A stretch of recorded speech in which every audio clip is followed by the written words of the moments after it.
over the position that was given to man, because man has already rebelled against God. He said, the day that you eat of this food, the day that you touch this tree, and you cut off this tree, and eat of it, you shall die the death of spirituality. You shall die out of my presence. You shall die not be able to come to me. You will die the death of spirituality, that my presence will immediately be taken away from you.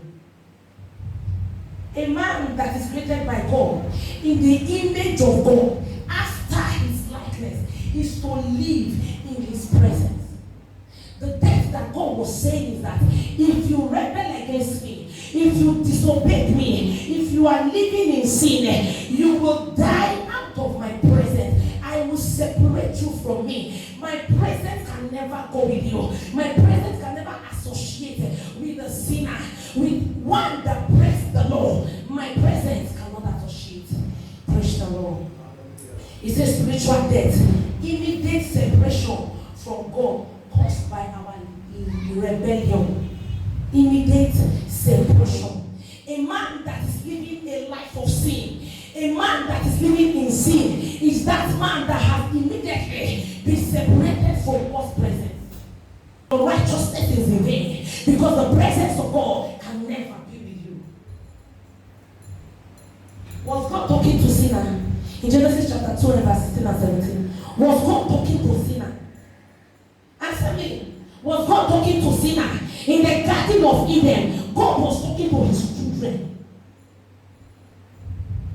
You say, I'm a Christian, and we are in church. How can you call us a sinner? God was talking to his children. He was telling them, when he came down to fellowship today, he said, the day you rebel against me, the day you disobey my ordinance, that day my presence will be cut off from you.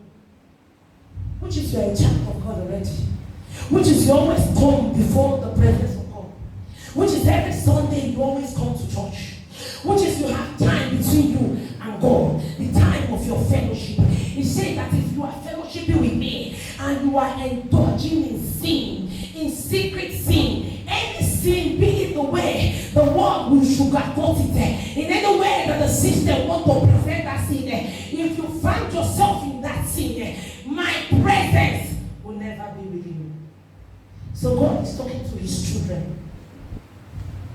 Which is, there are some children of God that are choir department that are doing hookup. Choir members that are singing on the temple of God, that are supposed to bring down the glory of God, that are doing hookup. Singing for God, but lying down on the bed of sin, on the bed of fornication, destroying the very temple that Jesus died for. Choir mistress, choir master, choir member, the head of usher, worker in the church, even pastors stand on the pulpit of God to preach Jesus, and as they step down from this pulpit, they are going on the bed of fornication. You say, my presence will not be with you. You might do sign and wonder. You might do gymnastics and cause the dead to come back to life. You might try to impress men, but no man can impress God. That you are living in sin and you are still seeing God's glory does not mean his presence is still with you. Moses said, if your presence will not go with me. The children of Israel were still with Moses in the wilderness. Moses was still leading them to the promised land. Am I okay? But don't go. He said, I won't go. I'm not going to move my feet one step out of this place. Me and these people, if your presence is not going with us, we won't go. But we're in a generation where servants of God, children of God, does not care about the presence of God. They are not interested if the presence of God is with them. They are not interested if God is there in whatever they are doing. What they're interested in is the applause of men. And they are dying and whining and wallowing in sin.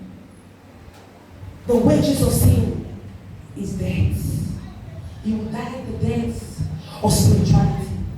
Your spiritual death happens immediately immediately the presence of God departs. Israel, what did she do? She was pregnant. Immediately she heard that the Philistines had taken the ark of God out of Israel. Immediately she shouted and said, the presence of God had left there, and she entered labor and gave birth to her child and called the child Ichabod. He said the presence of God has departed from Israel. Israel is nothing without God's presence. She named that child Ichabod. These are people that value the presence of God. We are in a generation where the presence of God is not valued. What valued is the presence of man, the applause of man, the applause of man, the acknowledgement of man, the validity of man. Men and believers are seeking for the validations of man and not the validation of God. The presence of God is the validation that God has accepted you. It's the validation that God is with you. He said, if you live in sin, that my presence will depart from you. The presence of God has left them a lot of believers.